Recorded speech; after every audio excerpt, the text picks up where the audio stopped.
كل من عليها فان ويبقى وجه ربك ذو الجلال والإكرام. اللہ تعالیٰ سورہ رحمان کے اندر ارشاد فرماتا ہے کہ دنیا کے اندر جتنی بھی چیزیں ہیں، زمین، آسمان، پیڑ پودے، پہاڑ، دریا، انسان، جنات، جانور، چرند پرند، یہ ساری کی ساری چیزیں فنا ہو جائیں گی. وَيَبْقَى وَجْهُ رَبِّكَ ذُو الْجَلَالِ وَالْإِكْرَامِ. اور اگر کوئی ذات باقی رہنے والی ہے تو وہ اللہ رب العزت کی ذات ہے جو ہمارے آپ کا خالق ہے، جو زمین و آسمان کا خالق ہے. میرے دوستو، اس کے بعد دنیا کی ساری اس دنیا سے ختم ہو جائے گی. یہ دنیا فنا ہو جائے گی، یہ دنیا مٹ جائے گی.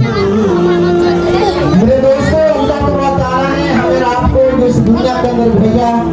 وہ صرف اور صرف اپنی عبادت کے واسطے بھیجا ہے کہ میں اپنے خلیفہ کو بنا کر دنیا کے اندر بھیجتا ہوں کہ دیکھتا ہوں کہ کون ایسا بندہ ہے جو میری باتوں کو مان کر آتا ہے اور کون ایسی مخلوق ہے جو میری باتوں کو انکار کر جاتا ہے. میرے دینی بھائیوں، اللہ تعالیٰ نے یہی وعدے کے مطابق جنت کو بھی بنایا اور جہنم کو بھی بنایا.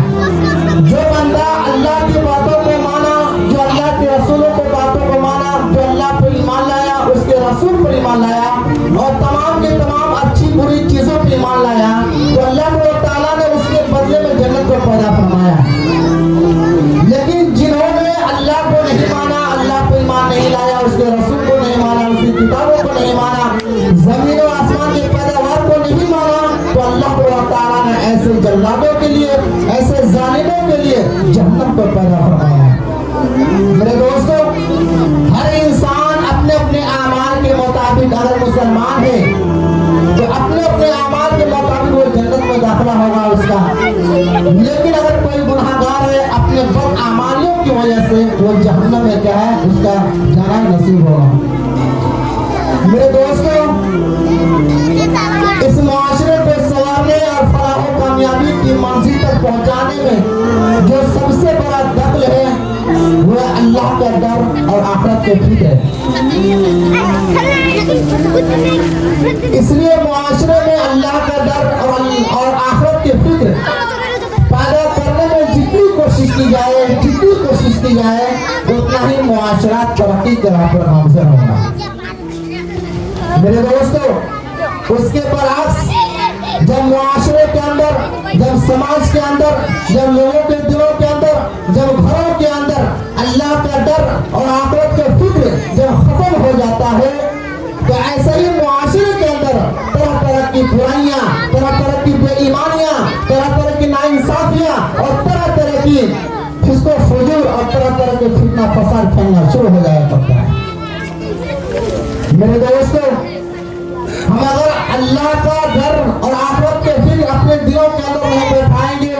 اس وقت تک ہمارا ایمان مکمل نہیں ہو سکتا ہے، اس وقت تک ہمارا ایمان پکا نہیں ہو سکتا ہے. اس لیے کہ اگر آپ کو مرنا ہے اور اپنے رب سے ملاقات کرنا ہے تو میرے دوستوں سب سے پہلے اپنے آپ کو ایمان کو مضبوط کرنا ہوگا، اللہ سے ڈرنا ہوگا، آخرت سے ڈرنا ہوگا اور اللہ تعالیٰ نے جن کاموں سے، جن وجوہات سے بچنے کے کہا ہے ان سے بچنا ہوگا. ورنہ بھی نہیں تو میرے دوستوں اللہ تعالیٰ نے جہنم کو بھی بنا رکھا ہے اور جنت کو بھی بنا رکھا ہے.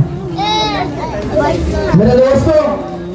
انسان برائیوں سے، گمراہیوں سے، انسان ناانصافیوں سے، بے ایمانیوں سے اسی وقت رک سکتا ہے جبکہ اسے ڈر ہو کہ جو کام میں کر رہا ہوں، جو کچھ بھی میں کر رہا ہوں، میرا اللہ، میرا رب سب دیکھ رہا ہے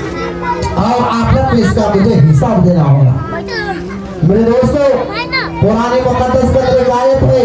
کہ اینما کنتم واللہ بما تعملون بصیر. اللہ تعالیٰ کہتے ہیں کہ اے میرے بندے، تم جہاں کہیں بھی رہو، تم جس جگہ بھی رہو، جو کام بھی کرو، چاہے زمین کے اندر رہو، چاہے آسمان کے اوپر رہو، چاہے آسمان کے نیچے رہو، تم جہاں کہیں بھی رہو ہم تمہارے ساتھ ہوتے ہیں اور جو کچھ بھی تم کرتے ہو ہم تمہارے کرنے کو دیکھتے ہیں، جانتے ہیں. میرے محترم دوستو، اللہ تعالیٰ نے جو ہم لوگوں کو زندگی بخشی ہے اس زندگی کا نام صرف کھانے پکانے کا نام نہیں ہے. اس زندگی کا نام دنیاوی ایسے عصرت میں پھنس کر اپنے لطف اندوز ہونے کا نام